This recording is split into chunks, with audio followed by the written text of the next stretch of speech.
Subscribe for more content. Hello student, today we will find capacitance of spherical conductor.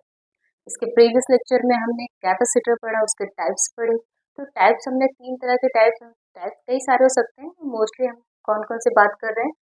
Parallel plate capacitor, spherical capacitor and क्या हो सकता है, cylindrical capacitor. तो capacitor जो बन रहे हैं वो दो कंडक्टर को मिला के बन रहे हैं। अब जैसे पैरेलल प्लेट कैपेसिटर की बात की थी, तो यहाँ पे हमने दो प्लेटें ली थी, ठीक है, एक दूसरे के जो कि पैरेलल थी। अगर हम स्फेरिकल कैपेसिटर की बात करें तो एक स्फीयर हो सकता है या इसके अंदर दूसरा भी स्फीयर हो सकता है, ऐसा कुछ बना होगा स्ट्रक्चर। ये क्या होगा, कैपेसिटर हो गया। और सिलेंडर की बात करते हैं तो एक सिलेंडर होगा, मे भी इसके अंदर दूसरा सिलेंडर रखा हो, है ना। तो इस तरह से कैपेसिटर हम में क्या कितने कंडक्टर यूज कर रहे हैं, दो कंडक्टर को यूज कर रहे हैं, ठीक है। और दो कंडक्टर यूज करने का भी क्या था प्रिंसिपल, वो हमने बताया था। कैपेसिटर का प्रिंसिपल क्या होता है कि पोटेंशियल को कम करना। क्यों? क्योंकि जो हमारे पास फॉर्मूला है कैपेसिटेंस का वो क्या है, क्यू बाई वी। अगर हम पोटेंशियल को डिक्रीज कर रहे हैं तो इसकी कैपेसिटी को हम बढ़ा सकते हैं, कैपेसिटर की कैपेसिटी को हम बढ़ा सकते हैं, ठीक है। ये सारे प्रिंसिपल को हमने डिस्कस कर लिया था प्रीवियस लेक्चर में। आज जो बात करेंगे, capacitance of an isolated spherical conductor. हमारे पास स्फेरिकल कंडक्टर है, उसका हमें क्या फाइंड करना है, कैपेसिटी फाइंड करनी है, कितनी कैपेसिटी उसकी हो सकती है। ऐसे ही पैरेलल प्लेट की कैपेसिटी कितनी होगी वो भी फाइंड करेंगे, ठीक है। तो यहाँ पे भी हम क्या बना रहे हैं, एक स्फेरिकल कंडक्टर हमने बताया। अब स्फेरिकल जो कंडक्टर है ये हॉलो भी हो सकता है, सॉलिड भी हो सकता है। चाहे दोनों ही केसेस में क्या होगा, जो चार्ज होंगे उसके आउटर सरफेस पर होंगे, ओके। इनर सरफेस पर कोई भी चार्ज नहीं होगा। ये सब सारी चीजें हमने बात कर ली, ठीक है। अब इसको जो चार्ज है इसको एज्यूम कर लेते हैं कि जो चार्ज है वो कितना है, क्यू चार्ज है, ठीक है। ये इसका क्या हो गया, सेंटर हो गया, सेंटर ओ। यहाँ से यहाँ तक इसके जो डिस्टेंस मतलब रेडियस हो गया वो क्या हो गया, आर, ओके। अब यहाँ इसकी पोटेंशियल, सरफेस से पोटेंशियल कितनी है वो फाइंड करनी है। एंड हमें क्या बताना है, इसकी कैपेसिटी कितनी है वो बताना है, ठीक। अब हम क्या कर सकते हैं कि इसको इजी वे में कैलकुलेट करने के लिए हम ये एज्यूम कर लें, जो ये चार्ज है वो सेंटर पर कंसंट्रेटेड है। जो चार्ज दिया गया इतना है वो क्या है, वो सेंटर पर है। अगर सेंटर पे सारे चार्ज कंसंट्रेटेड हैं तो फिर इस चार्ज की वजह से हमें पोटेंशियल कितना होगा। पोटेंशियल हमारा क्या हो गया, potential due to charge Q. V equal क्या होता है फॉर्मूला, के क्यू बाय। अब यहाँ पर जो डिस्टेंस है, डिस्टेंस कितना है, यही रेडियस ही, तो ये हो गया आर, ओके। और हमारे पास फॉर्मूला क्या है, कैपेसिटेंस का फॉर्मूला है C equal, we know that C equal Q by V. अब इसको इक्वेशन आप सेकंड डालते हैं। इक्वेशंस फर्स्ट एंड सेकंड से आप देख सकते हो कि इसकी वैल्यू, पोटेंशियल की वैल्यू यहाँ पे हम पुट कर सकते हैं, okay. From equation first and second we get, क्या मिल जाता है, C इक्वल क्यू अपॉन, इसकी वैल्यू पुट करते हैं के क्यू बाय आर। तो क्यू से क्यू यहाँ पे क्या हो गया, कैंसिल आउट हो गया। हमारे पास क्या बचा, आर बाय के। और के की वैल्यू क्या होती है, के इक्वल 1/4 पाई नॉट। ये वैल्यू आप पुट कर दीजिए, तो आर अपॉन 1/4 पाई नॉट। अब ये क्या हो गया फाइनल आंसर, 4 पाई नॉट।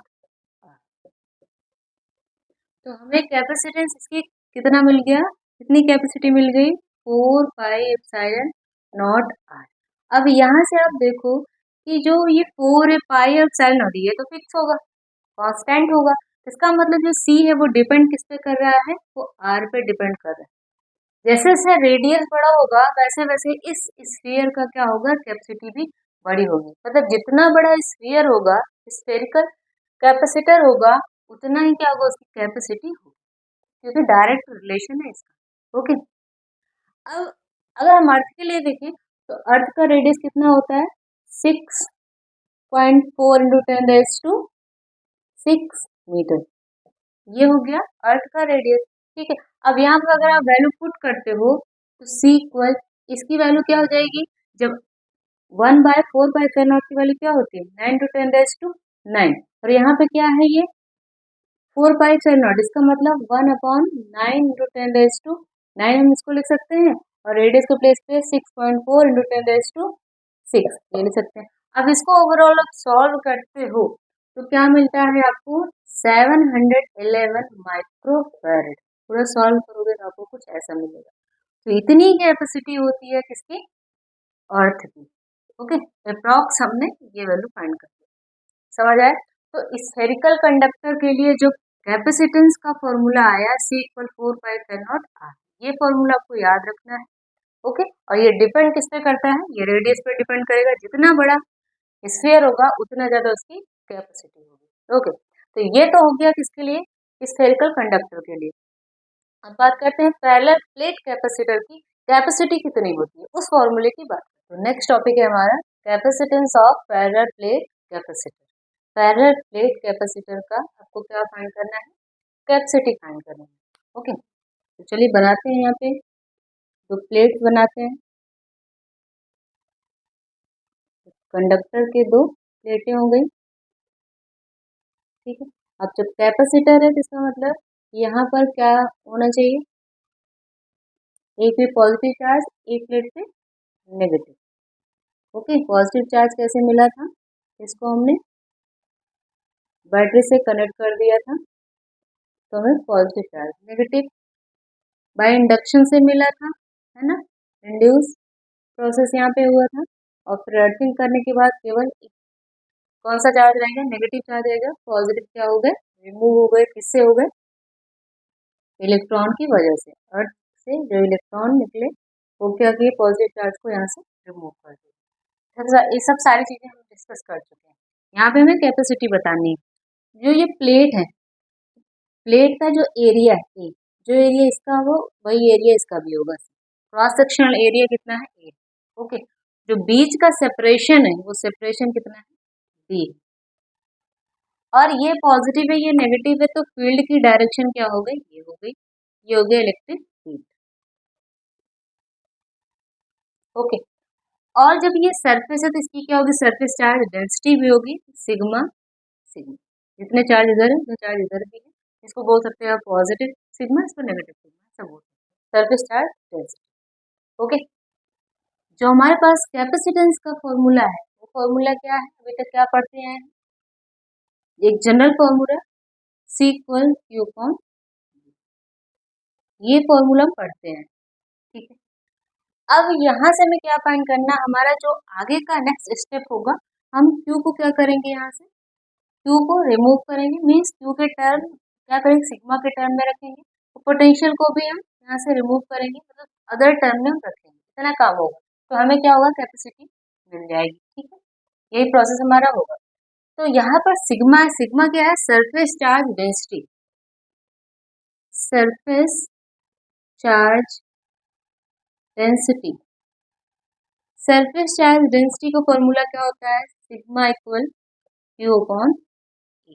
तो यहाँ से Q इक्वल हमें क्या मिल जाता है, सिग्मा। इसको इक्वेशन आप सेकंड डाल सकते हो, तो इस Q की वैल्यू हम इक्वेशन फर्स्ट में पुट कर सकते हैं। ठीक है, अभी हमें पोटेंशियल भी देखना है तो ये भी हम इसको बाद में पुट करते हैं। ठीक है, अब हमारे पास रिलेशन हमें पता है, we know that the relation between electric field and potential, इसके बीच में रिलेशन हमें पता है, इक्वल क्या होता है, -dV/dx। मे भी ये रिलेशन मैंने अभी नहीं करवाया है, नेक्स्ट लेक्चर में करवा देंगे। तो ये रिलेशन होता है पोटेंशियल, मतलब पोटेंशियल डिफरेंस अपॉन जो बीच का सेपरेशन है वो। और नेगेटिव साइन क्या इंडिकेट कर रहा है, कि जो फील्ड की डायरेक्शन होती है, फील्ड की डायरेक्शन में पोटेंशियल क्या कर रहा होता है, डिक्रीज कर रहा होता है। तो यहाँ पे पोटेंशियल हाई है, यहाँ पोटेंशियल क्या है, लो, तो वही ये इंडिकेट कर रहा है। ओके, या हम ऐसा भी लिख सकते हैं, इसके टर्म में हम ऐसा भी लिख सकते हैं, इक्वल और क्या लिख सकते हैं, पोटेंशियल अपॉन बीच का सेपरेशन कितना है, डी है, तो ये भी वैल्यू लिख सकते हैं। ठीक है, तो यहाँ से v इक्वल हमें क्या मिल जाता है, E इंटू डी। इसको भी क्वेश्चन आप कौन सा मान सकते हैं, थर्ड। देखो अगर नोट्स चाहिए आपको, जो भी लेक्चर हो रहे हैं इसके नोट्स चाहिए, तो सभी लेक्चर्स के पीडीएफ नोट्स आपको टेलीग्राम चैनल पर मिल जाएगा। ठीक है, जिसका लिंक कमेंट बॉक्स में है, आप वहां से विजिट कर सकते हो। ठीक है, अगर आपको डाउट आते हैं, डाउट भी वहां पे आप पुट कर सकते हो, सारे डाउट आपके क्लियर होंगे। ओके, अब देखिए यहाँ पे जो सेकंड है और थर्ड, इन दोनों इक्वेशन को आप कहाँ पे पुट करोगे, फर्स्ट इक्वेशन में पुट करोगे। ठीक है, now putting the value of Q from equation second and V from equation third, किसमें रख रहे हैं, इन इक्वेशन फर्स्ट वी गेट। अब दोनों की वैल्यू अगर आप यहाँ पुट कर दो तो हमें क्या मिल जाता है, C इक्वल Q की वैल्यू क्या है, sigma A, okay, and V की वैल्यू क्या है यहाँ पे, ई डी, ये वैल्यू हमने पुट कर दी। ठीक है, अभी यहाँ से हम एक चीज और चेंज करेंगे, वो क्या है, वो ई चेंज करेंगे। एक प्लेट के लिए आपने फर्स्ट चैप्टर में पढ़ा होगा कि जो अगर हमारे पास एक प्लेट सीट है जो कि चार्ज है, इसके लिए जो ई की वैल्यू होती है वो कितना होती है, सिग्मा अपॉन 2 एप्सिलॉन नॉट, ये पढ़ा होगा आपने। लेकिन अगर दो सीट है तो इसके बीच में जो इलेक्ट्रिक फील्ड होती है वो क्या हो जाती है, तो एक सीट के लिए जो इलेक्ट्रिक फील्ड कितना है, सिग्मा अपॉन 2 एप्सिलॉन नॉट, दूसरे सीट के लिए कितनी है, सिग्मा अपॉन 2 एप्सिलॉन नॉट। तो यहाँ पर अगर मिड में हमें बताना हो नेट फील्ड तो क्या होता है, वो ऐड हो जाता है, sigma upon 2 epsilon not plus sigma upon 2 epsilon not. Add होने के बाद क्या मिलता है फील्ड हमें, वो मिलता है सिग्मा अपॉन एप्सिलॉन। तो दो पैरेलल प्लेट के बीच में जो फील्ड मिलती है सिग्मा अपॉन एप्सिलॉन नॉट मिलती है। ओके, तो सी इक्वल यहाँ पे sigma A upon sigma upon epsilon not D. तो यहाँ से सिग्मा रिमूव हो गया, हमें क्या मिल गया,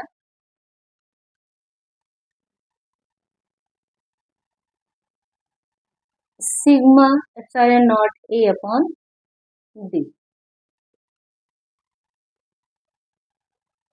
कितनी कैपेसिटी आ गई, sigma epsilon not a upon D, sigma तो रिमूव हो गया। ठीक है, तो ये किसके लिए है, ये पैरेलल प्लेट के लिए है। स्फेरिकल के लिए क्या निकल के आया था, C equal 4 pi epsilon naught R. तो मतलब जैसे जैसे रेडियस बढ़ा रहे हो वैसे वैसे कैपेसिटी बढ़ रही है।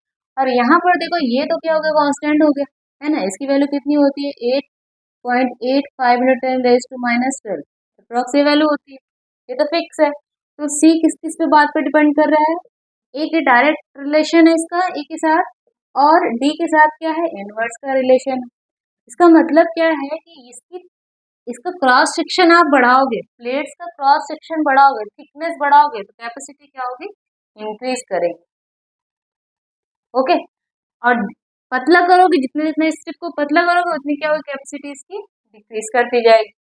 लेकिन इसके साथ जो रिलेशन है, अगर सेपरेशन को आप इंक्रीज कर रहे हो, सेपरेशन को आप इंक्रीज कर रहे हो तो कैपेसिटी क्या हो जाएगी, अपने आप डिक्रीज करने लगेगी। सेपरेशन इंक्रीज करोगे कैपेसिटी क्या होगी, कम होगी। सेपरेशन कम करोगे और क्लोज लेके आओगे, कैपेसिटी क्या होगी, बढ़ जाएगी। तो बात आपको समझ आई कि पैरेलल प्लेट में आपको क्या ध्यान देना है, अगर कैपेसिटी बढ़ानी है तो हमें क्या बढ़ाना होगा, क्रॉस सेक्शनल एरिया बढ़ाना होगा। किसका बढ़ाना होगा, पैरेलल प्लेट्स का।